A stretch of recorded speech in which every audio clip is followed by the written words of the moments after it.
March 14th, 2019, 3:31 a.m. Sarah Mitchell wakes up, paralyzed. She can't move. She can't scream.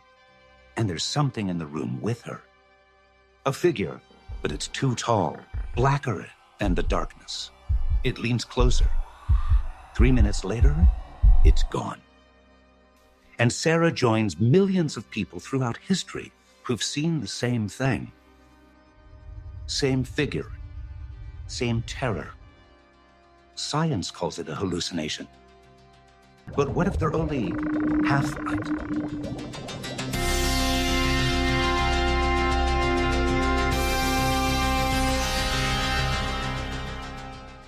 Welcome to the WUT Files. I'm Dr. Victor Zeitgeist, broadcasting from Hyper Brooklyn, a city that exists between dimensions. Tonight, we're investigating a phenomenon from your world, sleep paralysis demons. But by the end of this, you might wonder if your world and mine aren't so different after all. Sleep paralysis affects 8% of people at least once. And here's what makes it fascinating. The experience is identical across cultures and centuries. Medieval Europeans called it the old hag. She'd sit on your chest and steal your breath.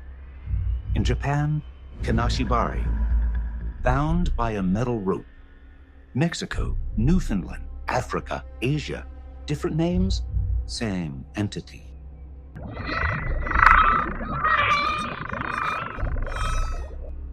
Yes, Screecher, I know. Cultural transmission, right? Except modern sleep studies on people who'd never heard these folklore tales report the same figure. Same shadow. Same crushing sensation. Tall and completely black. No face. But I knew it was looking at me. The most evil thing I've ever felt. So what's actually happening? When you dream, your brain paralyzes you. It's called REM atonia, a safety mechanism. Without it, you'd physically act out your dreams. Normally, this paralysis ends before you wake up, but sometimes the timing glitches. You're conscious, but your body is still locked down. You can't move. Your eyes are open, and your brain, which is caught between sleeping and waking, starts filling in the gaps. This in-between state, hypnagogia, is when your visual cortex fires randomly.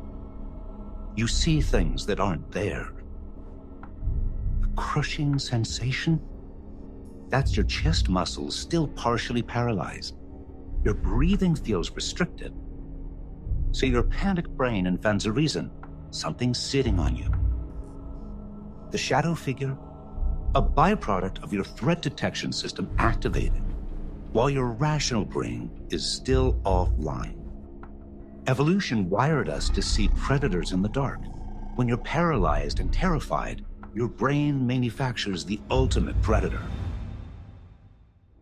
That's the official explanation. Neat, tidy, backed by neuroscience, but it doesn't explain everything.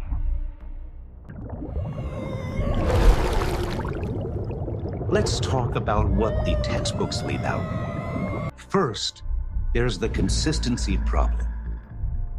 Why does every culture, separated by thousands of miles and thousands of years, describe the same entity? Not just a scary thing, the same thing. Tall, black, humanoid but wrong. Malevolent presence, crushing weight. Hallucinations should vary wildly based on personal experience and cultural context.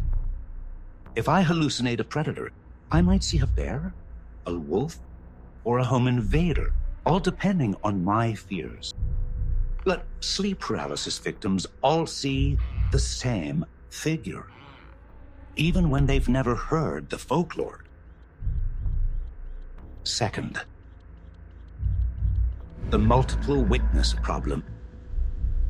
There are documented cases, rare but documented, where two people in the same room experience sleep paralysis simultaneously and describe the same entity in the same location. Boston, 2011. College roommates wake paralyzed within seconds of each other. Both see a tall shadow figure standing between their beds. Both describe a turning to look at each of them. Neither had experienced sleep paralysis before. Neither had discussed the phenomenon.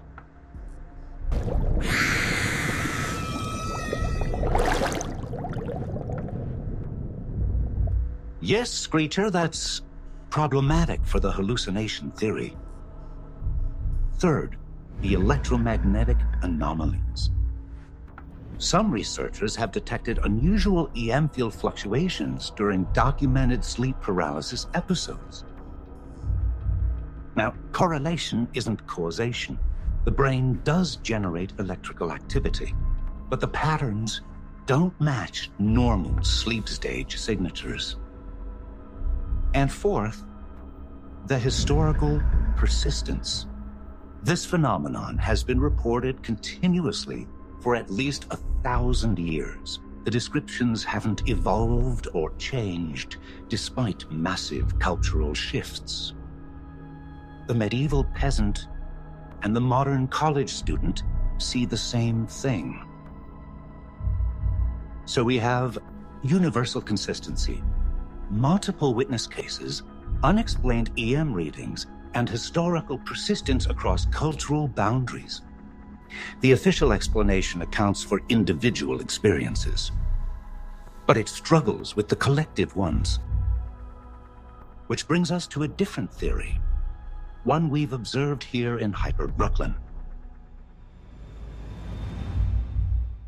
In our universe, we live under the Guardian Globe, a dimensional containment field built by an ancient alien race. Some believe that the globe keeps something dangerous locked in this city, but it also creates dimensional bleed-through. When you build a barrier between dimensions, you don't seal them perfectly. Think of it like a mosquito net. Most things can't pass through, but the tiniest entities can slip through the gaps. Or entities that exist partially outside physical space. And then there's the rift, a fracture in space-time running through Hyper Brooklyn, causing realities to overlap. Different timelines intersecting. Now here's the question.